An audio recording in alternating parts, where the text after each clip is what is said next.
Welcome into Texans All Access. It's week one. The David Culley era, Urban Meyer era officially begin on Sunday. Welcome in. I'm DP Sidhu along with Mark Vandermeer. Just wrapped up an hour of the Texans Player Show presented by Fuddruckers with Travis Johnson. I'm so happy, Mark, that we're back in the studio this year for radio shows. And we'll get players starting next week. Obviously, this week being the first week, we don't have a current player, so we had legend Travis Johnson. But it's just great to be back in studio. It's great to have football back in the building, and it feels different from 2020.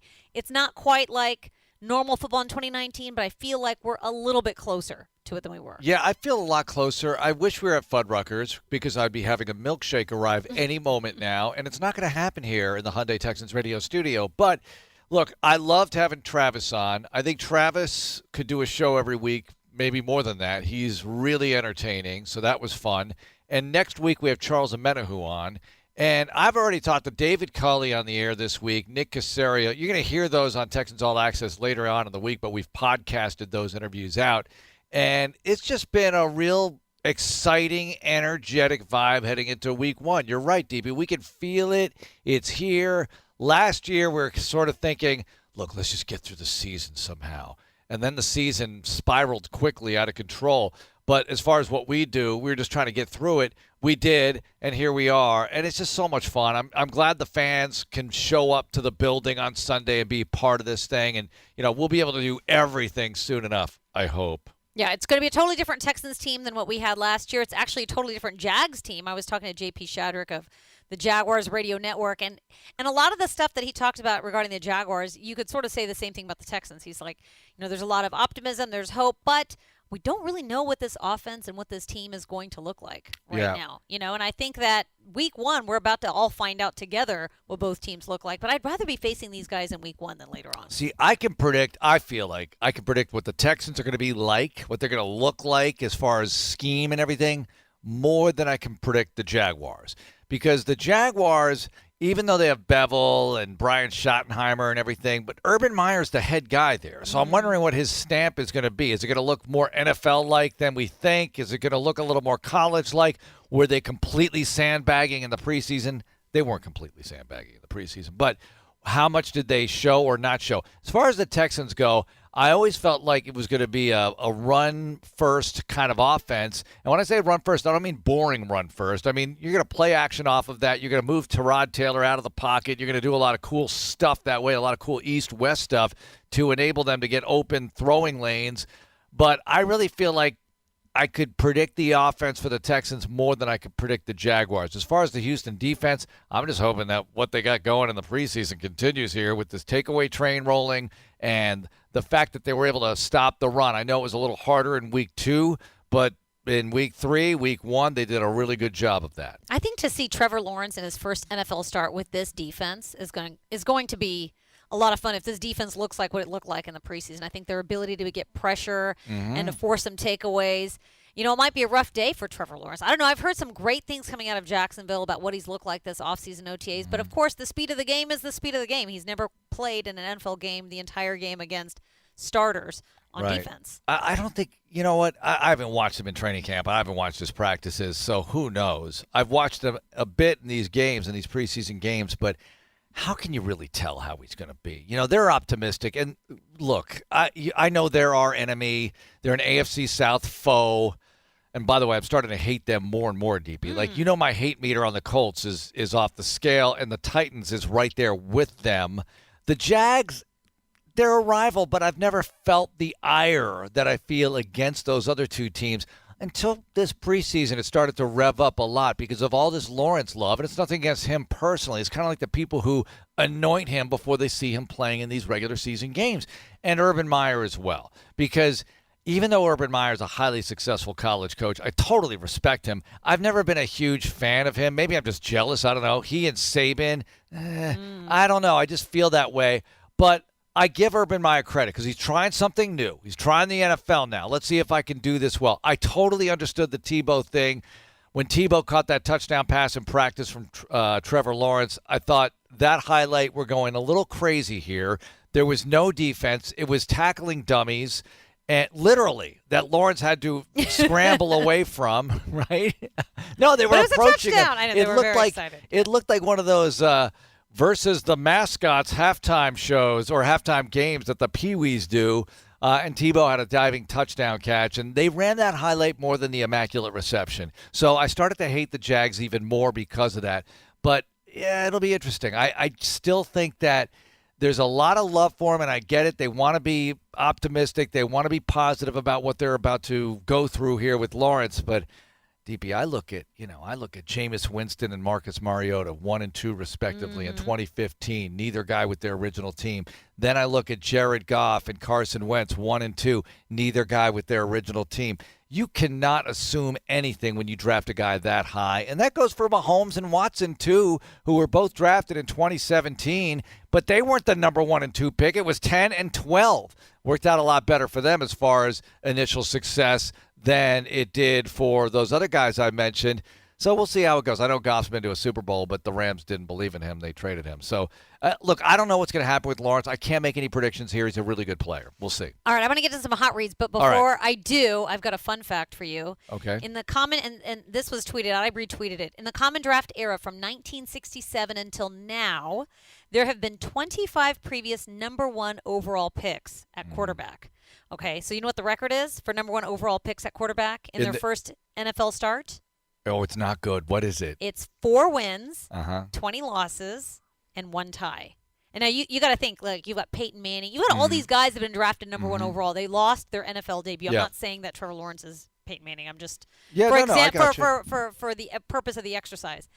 The last number 1 overall pick to win their NFL debut. Can you guess who that is? Luck? No. Did Luck win? No. Who do you got? 2002, David Carr. Oh, of course, David Carr won. But that's the last one? That's the last one. That's what's so astounding about that fact, that no one has won since then. You have a lot of good quarterbacks, too. You have Carson Palmer. You do have Andrew Luck. You have the other guys I mentioned. And like I did say, Jared Goff did go to a Super Bowl. This is interesting. David Carr's the last guy to win. I thought you would enjoy Fascinating. that. I thought you would enjoy that. So that was so you said 25 of them. 25 of them in the current draft era that we have. That's incredible. Since 1967. That's incredible. And only 4 wins on opening day. 4 wins, 20 losses, 1 tie. Well, usually you're going to a team that's not a good team. That's why they have the number 1 pick in the draft. Right. So you're not – and they're not going to turn it around that quickly. The Texans obviously were an expansion team. I guess Tim Couch is one of those guys, too, for the Cleveland Browns in 1999. Drew Bledsoe for the Patriots. You mentioned Peyton Manning. But no one expected the Texans to win that opening day game either. Nobody expected. No way. And I wanted to know, like, I felt the eye rolls in the building from you and Drew and maybe Johnny to a certain extent. When I wrote an article of the top 4 opening days that the Texans have ever had. Well, I mean, I understand that 2002 game was probably.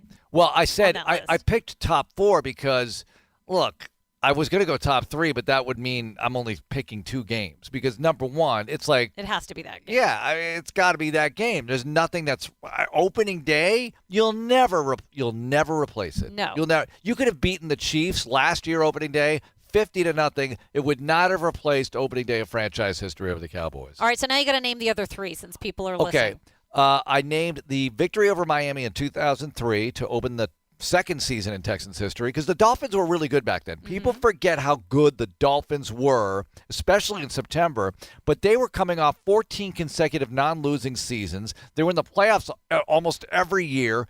They were awesome. I mean, Don Shula didn't get fired because he had multiple losing seasons. Shula would have a 500 season, and it was a disaster. Then Jimmy Johnson takes over, and he builds up a nice defensive team. They never could replace Marino. But anyway, they beat the Dolphins in 2003. I know I'm giving you the whole history of the Dolphins here. Just trying to get you just want the article information. The victory over Kansas City in 2007 to start the season. That was the first game with Matt Schaub, Andre Johnson, Gary Kubiak together. Kubiak's second year. And they beat the Chiefs 20-3. Schaub hits Andre Johnson on a 77-yard bomb in the second quarter. It was glorious. It was a great way to start a season. The building went nuts when they hit on that long touchdown pass, which at the time was the longest reception for Andre Johnson for a score. Previous high was like 54 yards. So it was a thought of this is the way it's going to be with Kubiak and Schaub and Andre and this offense. And, oh, my gosh, it's great. 2010, you remember this one, beating the Colts, Arian Foster rushing for 231 yards, led the league in rushing that year.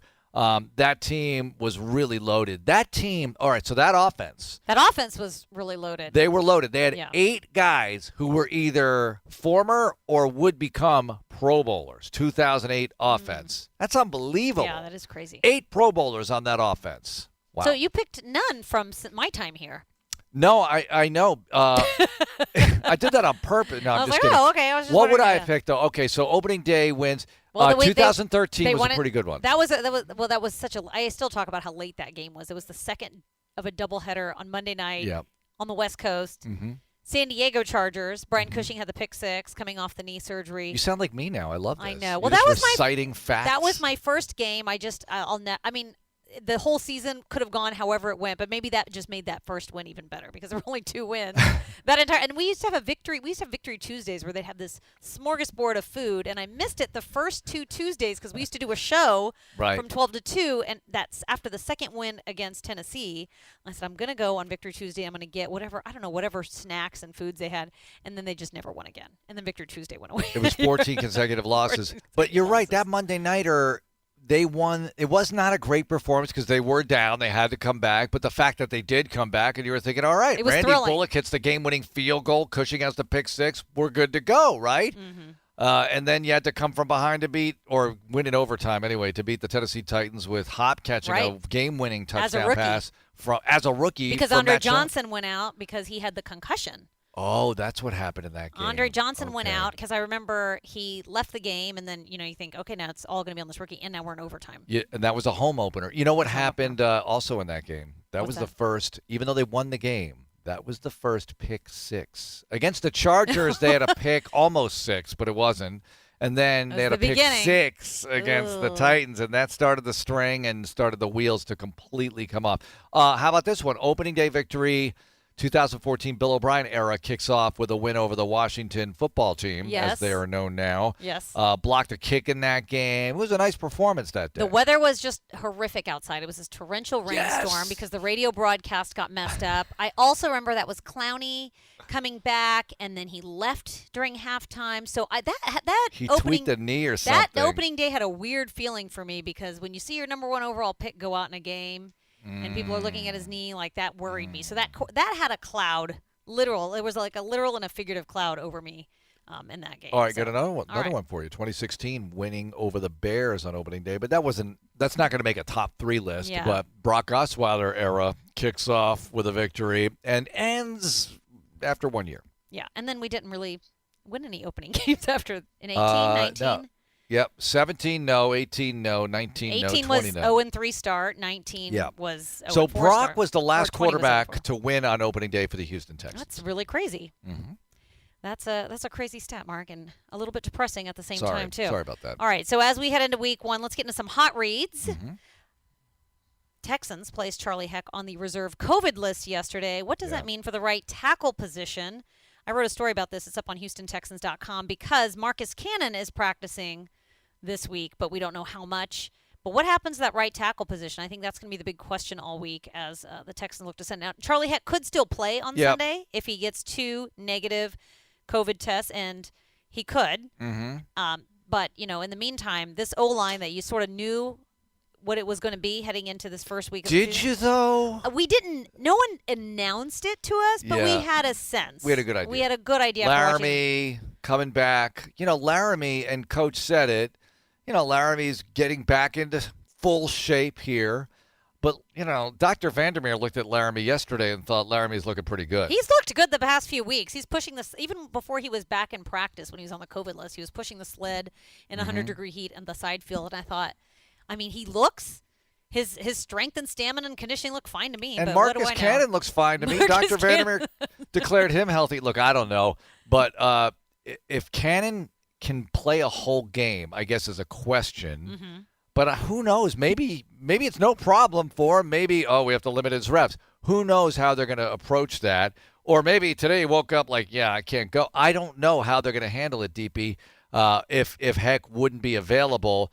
There are a lot of different combinations. Look, Jaron Christian, who played left tackle all throughout the preseason, looked okay. Look, they rushed for 170 against the Packers, and what was it against Tampa Bay? It was a ton. Mm-hmm. So they've been running the ball well with him for the most part. I know against Dallas it didn't go as well as they wanted, but I thought he looked good. I thought Christian looked pretty good, so he's usable there. You can always move Titus back over, and you have McCray and Sharping at the guards.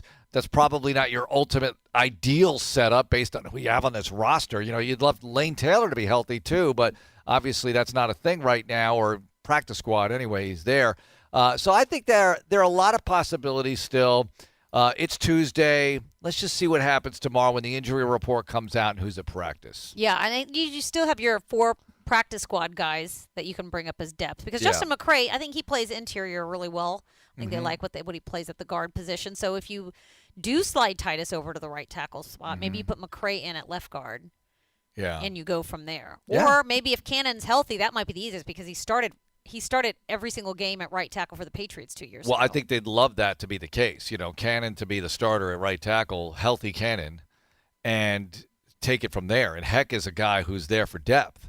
But we'll see. You know, they brought Cannon in for a reason in the offseason. I don't think they had any idea. Well, maybe they hoped. Maybe they thought that Heck would be a lot better than he was his rookie year. He would make that jump. But you don't know until you see it, and what we've been seeing is pretty good. So, I think they have more depth than people realize on the line. And I know you want continuity. You want to be able to play together. I asked Nick Caserio about it.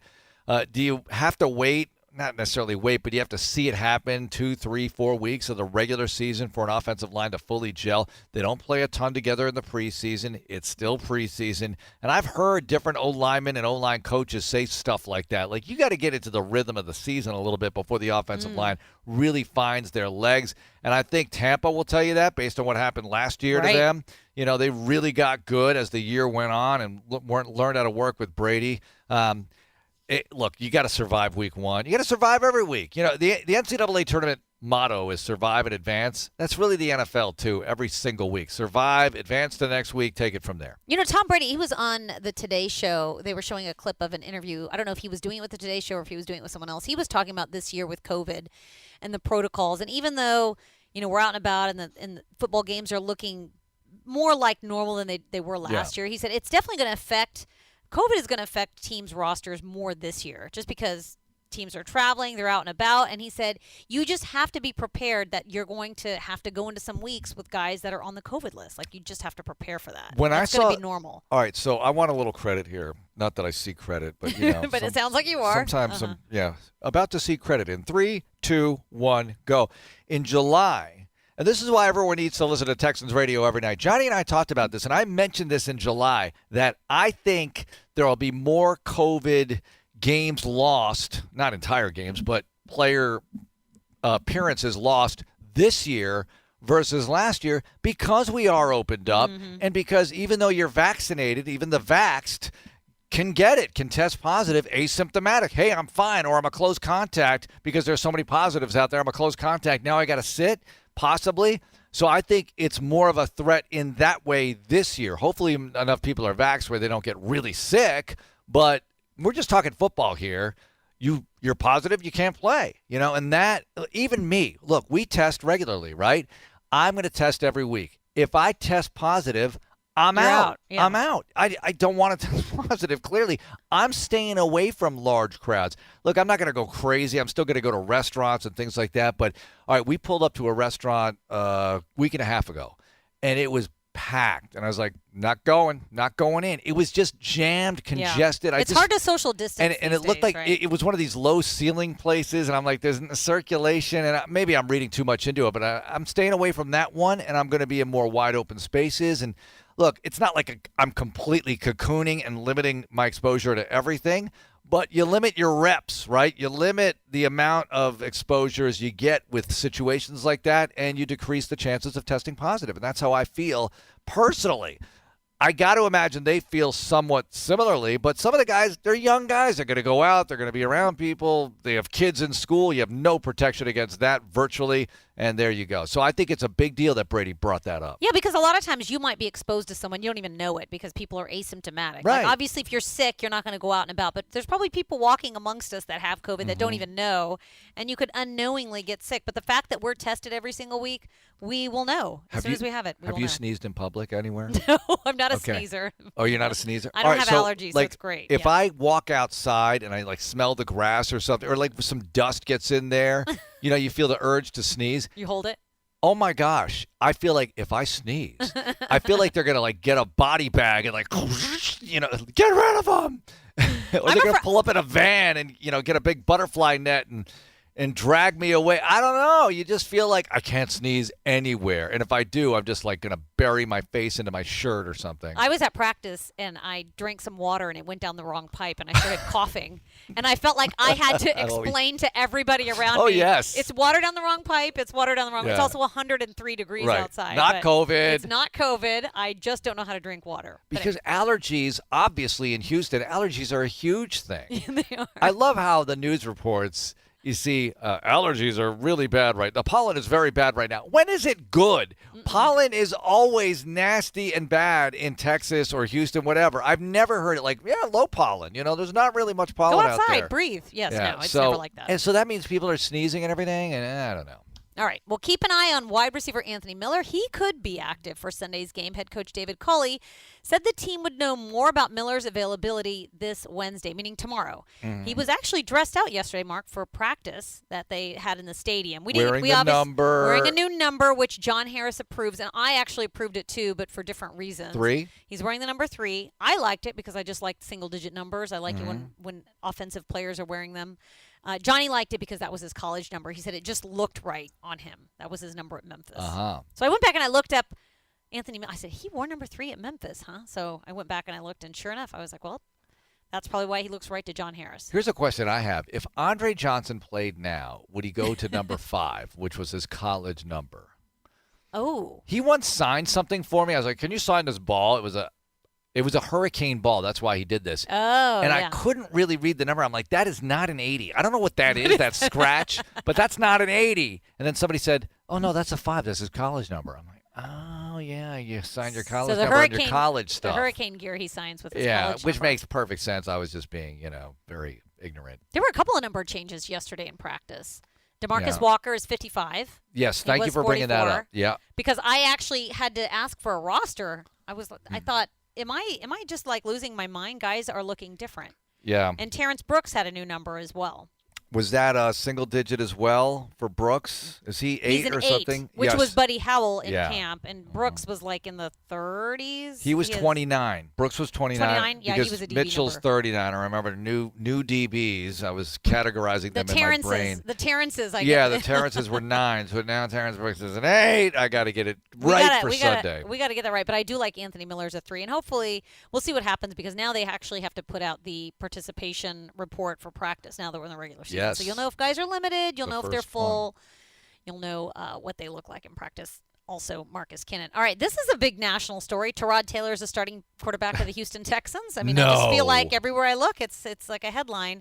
David Culley announced it yesterday. Actually, I think the reason why he announced it yesterday was because last week, Tyrod was asked, "Have you been told you're the starting quarterback yet? Is that an official thing? Are we supposed to know that?" And he said, "No, no one's told me that I'm officially the starting quarterback." And David Culley said, "Actually, we've told no one they're official starters yet." Other than the fact that I've taken every starting rep in practice. Actually, he hasn't. Mills has gotten some starters reps, but Taylor's gotten the lion's share, 95% or whatever it would be. And he started every preseason game. So what would have been interesting is preseason game 4 if you had one. I guess Mills would have started that. Because they just want to see him play. They have to let him play. He needs the reps. Needed the reps. But now that you're in the regular season, it's Taylor's show. Yeah, absolutely. All right, one final hot read. Kentucky Sports Hall of Fame will induct its 2021 class tonight in Louisville. One of those 6 inductees will be our very own Romeo Crennel, Senior Advisor for Football Performance. That's his new role. He was a 4-year starter for Western Kentucky and team captain as a senior in 1969. So congrats to Romeo Crennel, who'll be out there in Louisville tonight. That's so I'm wonderful. so happy he's still in the building. He just Yes. He just looks good. He's back in the building. I just am glad that even though we've had so much turnover on coaching and whatnot, that he's still here. He's the nicest guy. One of the best. And he's so accomplished. And I think it's wonderful for Cully. And I don't know if he does this, but I would imagine it'll happen from time to time if it hasn't already. Hey, Coach, what about this situation? What about that situation? You'd love to have a guy, if you're in Cully's shoes, to lean on and just ask his opinion. Even if you don't use it, you know it, and it helps you make a decision. Doesn't have an ego, but has had so much experience and lots to rely on. Rings. All right, let's take a break. When we come back, let's get more into this Jacksonville game and what we think about Trevor Lawrence coming here on Sunday. That's coming up. And then we'll go around the league. Texans All Access is underway. Don't go anywhere. Welcome back, Texans All Access. We're talking about Week 1. We're talking about the Jags here at NRG Stadium. Texans opening up their 2021 season at home. Could not be more excited. And you know what, Mark? We were doing some hot reads. We actually have a transaction to get to. Yes. Want to get your thoughts on this. The Texans signed a kicker to their practice squad, Joey Sly, kicked for 2 years for the Panthers. He's in his third year. And then they waived defensive back Cornell Armstrong. So now we know what happened with Fairbairn in the third preseason game. He tweaked something. Well, he was warming up his leg before the game. So he was fine all week. He was fine before the game. Then something happened. And then I guess as much as they like Justin Reed, they just don't feel comfortable with Justin Reed being their backup kicker should maybe not go on Sunday. Oh, come on. I'd be offended if I was Justin, but I was aching for Reed to I think if it was a blowout, if they were leading by 20 and they had a field goal opportunity in the fourth quarter, you let Justin Reed kick a field goal. Or try a field goal, I should say, because it's easier said than done. They were going to, because Culley said his range is about 24 yards. So they said if we'd gotten in about his range, they would have let him kick it. It just never, they just went for it on fourth down. They never quite got into his range, but I think they were going to let him do it. Oh, that would have been cool. I'm trying to remember if they were, if there was any point in the game. Well, I guess they were trailing. So in the first, they were down 7-0. They had a 4th and 5 at the 7, I think it was. They could have kicked right there. They could have, but they didn't. Yeah. They said, look, the odds of 4th and 5, not great. The odds of Reed making a kick, not great either. And it's only worth 3. Let's try to go for the big points here. That game, people read a lot into those drives that the Patriots had, and I get it. It's Tom Brady, and he went hot knife through butter on 2 90-plus yard drives, second and third possession of the game. What got unnoticed, I thought, was that the Texans had a 10-minute drive against the starting defense. 18 plays, 10 minutes. I know they didn't finish the drive, and had they had the kicker, I think the third down play call maybe changes, because I think they ran it on 3rd and 5. They probably would have thrown it. I don't know if they make it or not, but they would have kicked a field goal. You're down 7-3. I'm not saying you win the game either, but that's the way they need to play as far as 10 minutes, 18 plays. Sign me up for some of that. Hold the ball, matriculate the ball down the field. Let's go. All right, so they signed Joey Sly. Joey Sly. How you doing? I hear the name Joey. You know what? I watched the Friends reunion. Watched Friends. I watched the Friends reunion on HBO Max. Have you seen it? I actually, you know what? I need to watch the reunion. I remember when it came out this summer, and I was, I think it was right in the middle of summer, and I thought I'll watch it, and then I just never did. I just saw it. Oh, you did? Okay, yeah, I'm not so behind then. I thought it was okay. I thought they could have done a little bit better job. It was interesting to see them all together again. First thought, no one's getting younger, me included, them included. All right, but fine. All the money in the world, and they've got it because they were getting $1 million per episode each at the end, the last few seasons. Right. Each $1 million per episode. Well, they all fought for each other to have the same amount of money. I remember that was a big deal at the time. There was no superstar in that cast. They felt like they all needed each other, and they all fought for each other to get the same amount of money. I mean, can you imagine that? And they're plugged into all the syndication stuff, which has been voluminous, shall we say. Right. So good for them. But, money doesn't buy you everything. It can't buy your youth back. But it can buy you a catchphrase if you sign a kicker to your practice squad and ever he should need to go. Even Mark knows what the catchphrases from Friends are. Yeah. All right, so we were talking about starting quarterback being Tyrod Taylor for the Texans. Do you remember in training camp when Urban Meyer would not name a starting quarterback and Gardner Minshew said that was his job? Yeah, he made some comments about that. It was a whole storyline that went on in camp. And then, of course, Trevor Lawrence was named the starter. Gardner Minshew gets traded off to the Eagles for, I think, a 6th-round pick and maybe a conditional 5, depending on how much he plays. I asked J.P. Chadwick about that today, what the deal was. I said, what was he? Were they just trying to indoctrinate the rookie, like he has to play a little bit, or was Urban Meyer wanting to see something out of him he hadn't seen yet.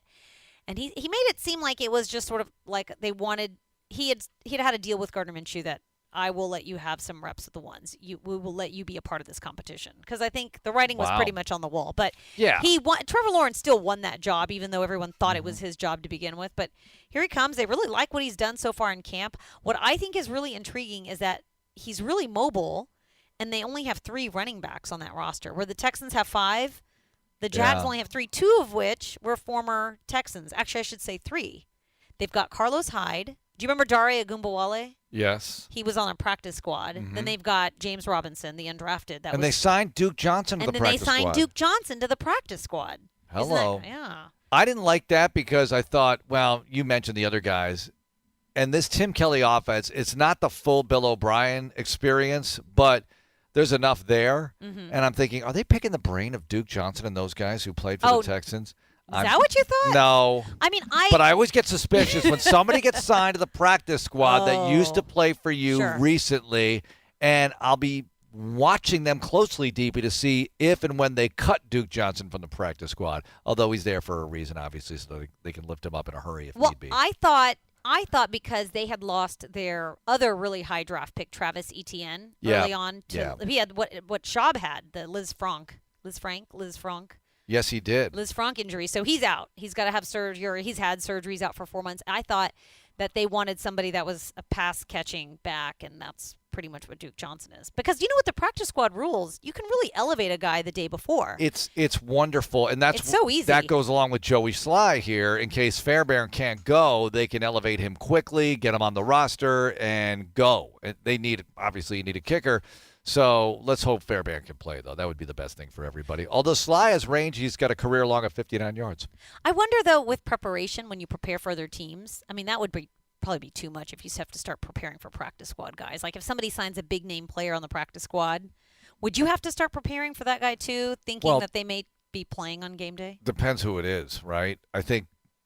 And if he's that good, he's not available for your practice squad. If he's going to be that much of a difference maker, although Duke Johnson can get it to a game, and I'm not going to say wreck the game for the defense, but he can certainly make plays. We know this, but you know who he is, and you know that if they do elevate him, all right, watch out, they're going to throw to Duke out of the backfield, whatever. Now, as a practice squad player, to your point, look, you could spend Wednesday, Thursday, Friday practicing as if you're starting, and they could decide not to start you or decide to start you, and we'll see how it goes. I'm not sure. Do you have to list those guys on the injury report? I believe so. That they be ruled out? I don't know. A practice squad guy doesn't have to be announced the same way. I'm thinking aloud as we're talking here. But, I think if anybody's that good, they're not available for the practice squad anyway. Not that Duke's not that good. He can make plays. I just think your defense has to account for a guy like that. Yeah, probably. But I think you have to account for how the offense looks, right? And David Culley and Nick Caserio were telling us that you go back and you look at what they did in the preseason. Yes, you do look at the coordinators. You look at a little bit of Urban Meyer. You know basically what all those things add up to, but is the whole greater than the sum of the parts anyway? In Jacksonville, will they do something completely different? You've seen Lawrence on tape this preseason and in college. Nick Caserio said you see how the game plays out. He said the game will declare itself in the first couple of possessions where, you know what they are, they know what you are. Are you playing well with them, and let the game play out? I wonder, after having those 3 preseason games, what we saw from the Texans, how much of that is going to carry into the regular season, because you have so many guys playing every single week. But the identity of this defense, I think that's really what I'm wondering. The 10 turnovers in 3 games, more than what we had in 2020. Yeah. What does that look like when you put in a regular season, you put in all your starters, and then they're really playing full go? But you're playing against a starting offense too. Yeah, I think, and we brought up Brady, what he did in those 2 90-plus yard drives. That's Brady, right? He knows where to go with the football. You're playing a preseason game. He really wanted to, clear his throat there and get really warmed up, and he did. I think against a rookie quarterback or almost any other quarterback, you'll be able to see a different situation there where if they take another split second, a fraction of a second to make a decision, maybe you're getting to the quarterback, maybe you get to the receiver in coverage.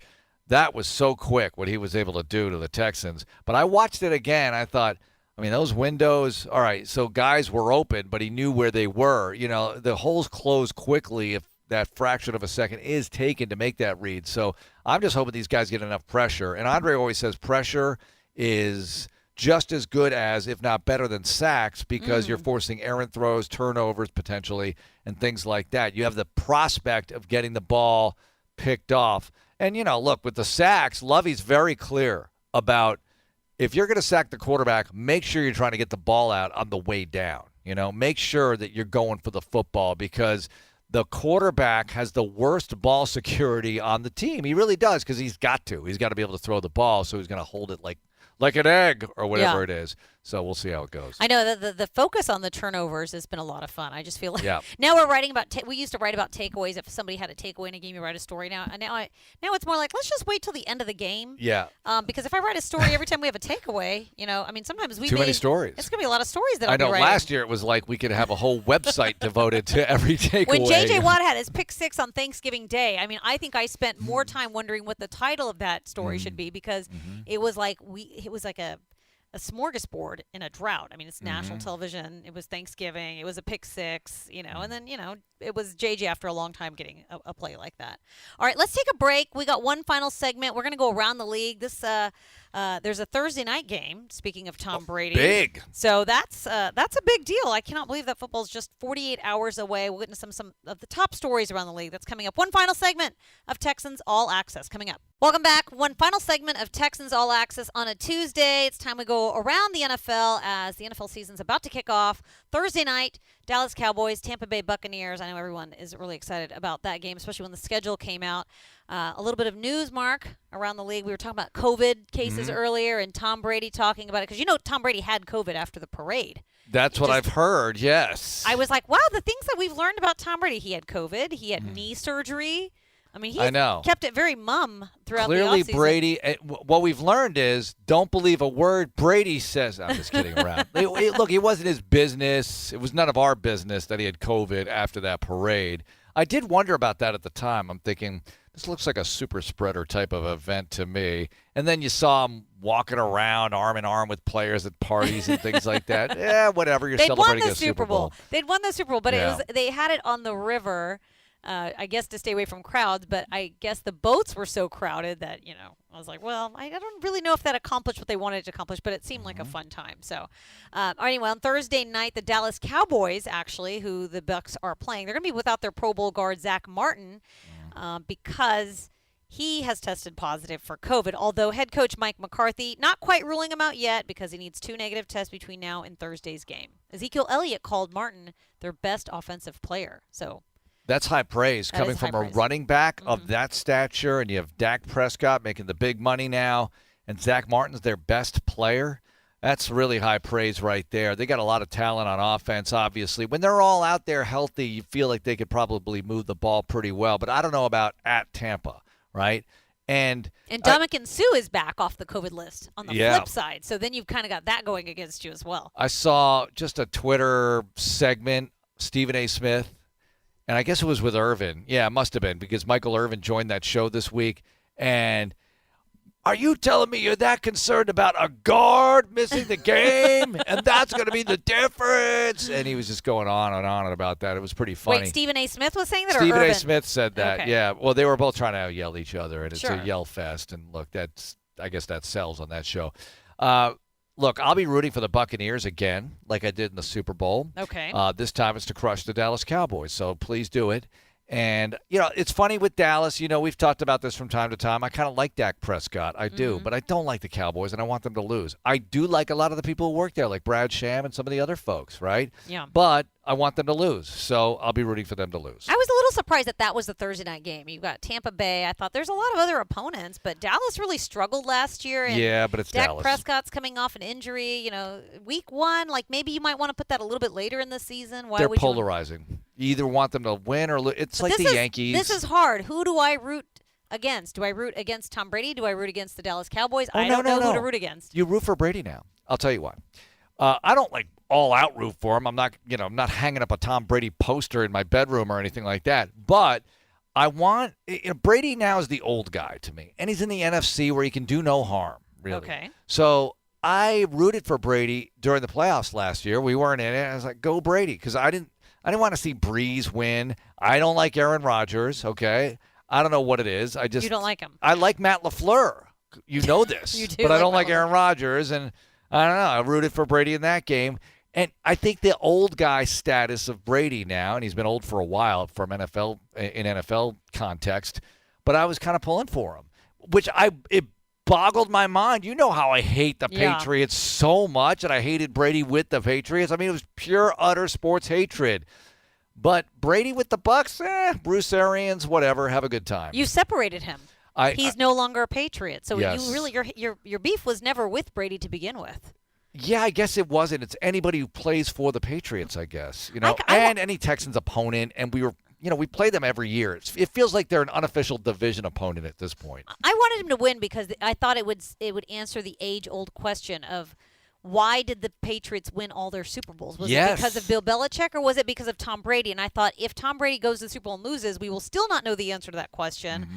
Whereas if he goes to the Super Bowl and wins, then no one can ever question that again, and we can lay that argument to rest. Well, I think Belichick's a hell of a coach. He is. It's a great organization. Taking nothing away from him, but the two of them together, if one loses the other, it was much easier for Brady to. Now, of course, Brady gets to pick where he goes, and he brought back Rob Gronkowski, and he went to Tampa Bay Buccaneers, which they had a lot of great pieces as it was. Belichick loses Brady, and they struggled mightily. I think it's funny because people think that this is Patriot culture here. It's very different from what they have. I mean, there might be some elements, but for instance, doing what we do, we'd never be as close to the players in this environment, especially COVID, as we are now. There's no way the Patriots are letting their internal media people circulate the way we do. I know the guys, and believe me, they are on the outside with a huge wall and a do not enter sign all the time. I mean, for the last 2-3 decades. Yeah, I think someone made the joke that during training camp you can't play if you play music really loudly,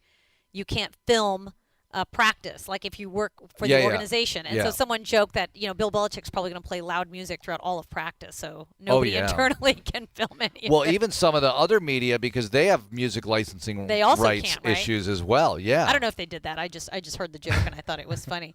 All right, well, we've got Texans replay coming up in a little bit. John Harris is going to do some masterful work, sort of get you caught up to speed. I know no games have happened yet in the regular season, but I think he's going to bring you some really great plays, I think from the preseason, right, Mark, to get you excited for this year's. And as it could apply to the regular season. As it could apply. We know it's preseason, but you know what? We're getting you warmed up with Texans replay. That's coming up, and you can check out HoustonTexans.com. Practices begin tomorrow for the Jacksonville Jaguars, and we'll have all the up-to-date news and stories and whatnot and more. But that's going to do it for Texans All Access. Thank you so much, Mark. Thanks to all of you for listening, and as always, stay tuned for Texans replay, and go Texans.